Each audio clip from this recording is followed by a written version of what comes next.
Assalamualaikum warahmatullahi wabarakatuh. Melanjutkan pembelajaran yang pertama kemarin. Kali ini kita akan melanjutkan di pembelajaran 2, subtema 2, tema 1, materi kelas 4. Sebelumnya kita sudah banyak belajar tentang indahnya keberagaman budaya Indonesia. Bagaimana cara menjalin kebersamaan dalam keberagaman tersebut? Mari kita gali lebih jauh.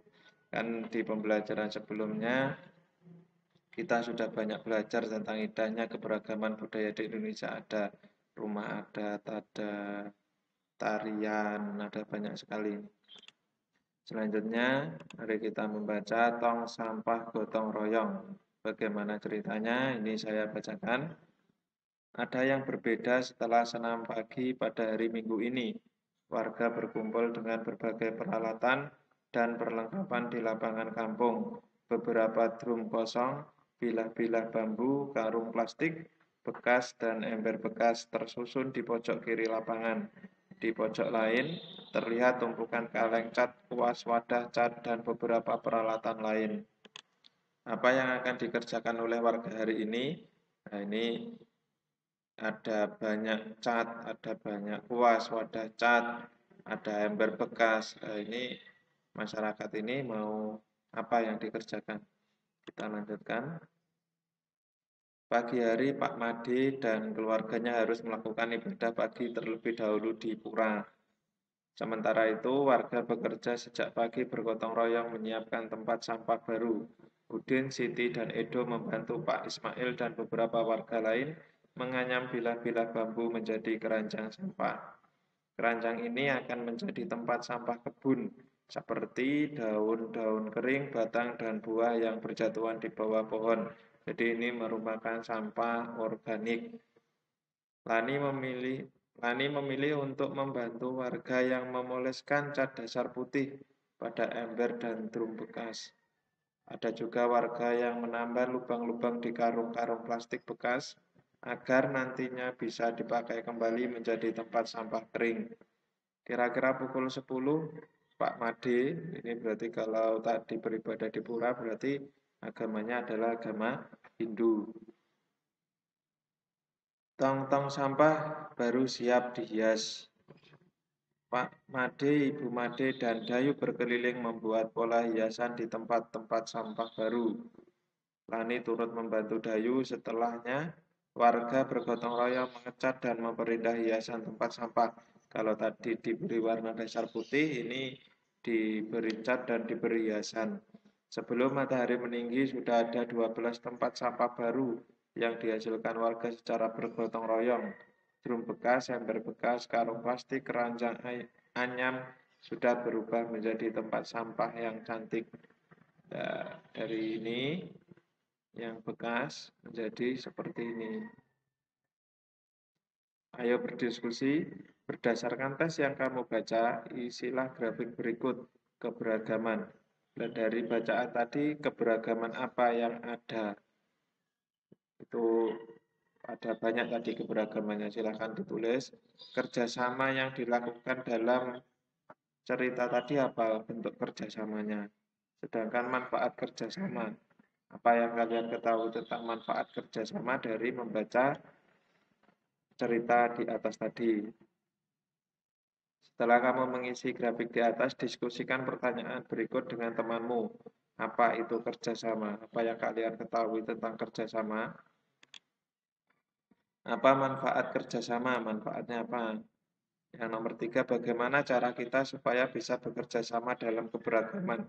Maksudnya itu bisa bekerja sama walaupun mungkin agama yang membedakan, pekerjaan yang membedakan. Bagaimana cara kita supaya kita tetap dapat bekerja sama walaupun berbeda-beda.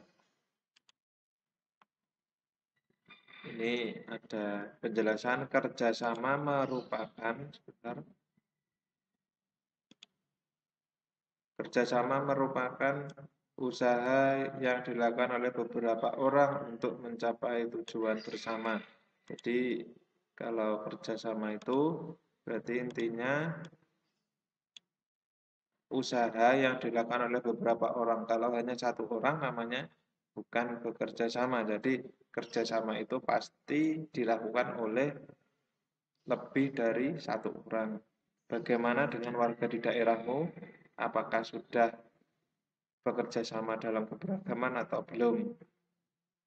Keberagaman di lingkunganmu memberikan satu contoh kerjasama. Ini bisa bisa di mungkin sebagai tambahan apa kira-kira keberagaman yang ada di lingkunganmu dan bentuk kerjasamanya seperti apa. Jadi kesimpulannya apa pentingnya persatuan dan kesatuan dalam keberagaman. Jadi tidak membeda-bedakan suatu golongan, tetapi tetap bisa bekerja sama. Sikap tersebut akan semakin memupuk persatuan dan kesatuan. Jika setiap dari kita bekerja sama dengan baik, maka kebersamaan dalam keberagaman akan terus terjaga. Ini salah satu keberagaman rumah adat yang ada di Indonesia. Bentuknya bermacam-macam. Indonesia itu kaya akan budaya, rumah adat, makanan, agama, dan lain-lain. Ini keragaman budaya Indonesia juga terlihat dalam rumah adat. Rumah adat mencerminkan ciri khas suatu tempat. Jadi ini ada ini dari provinsi-provinsi yang ada di Indonesia. Ini mencerminkan dan mempunyai arti seperti itu. Ini masalah sudut lancip berarti mata pelajaran matematika. Kita lanjut saja hanya sebagai apa ya? Hanya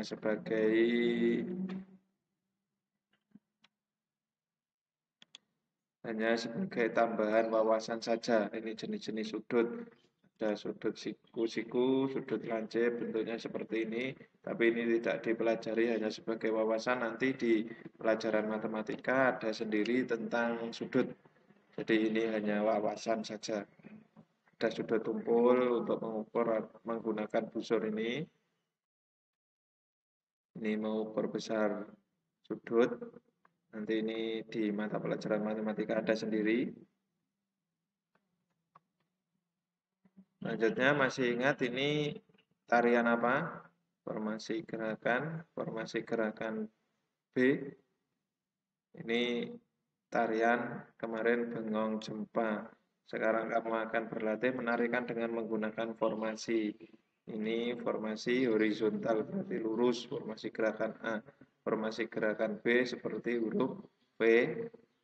Formasi gerakan C ini berarti formasi O. Nah ini macam-macam formasi tari itu ada banyak. Mungkin ada huruf V, mendatar atau horizontal, huruf O, ini zigzag, seperti itu. Nilai apa yang kamu pelajari hari ini, apakah kamu sudah bisa bekerja sama dengan teman-temanmu yang berbeda. Jadi intinya yang patut kita renungkan, walaupun kita berbeda, mungkin fisiknya berbeda dari keluarga berbeda, tetapi itu semua jangan jadikan sebagai halangan untuk bekerja sama. Cukup sekian penjelasan saya di pembelajaran kedua tema 1 subtema 2 ini. Saya akhiri cukup sekian. Wassalamualaikum warahmatullahi wabarakatuh.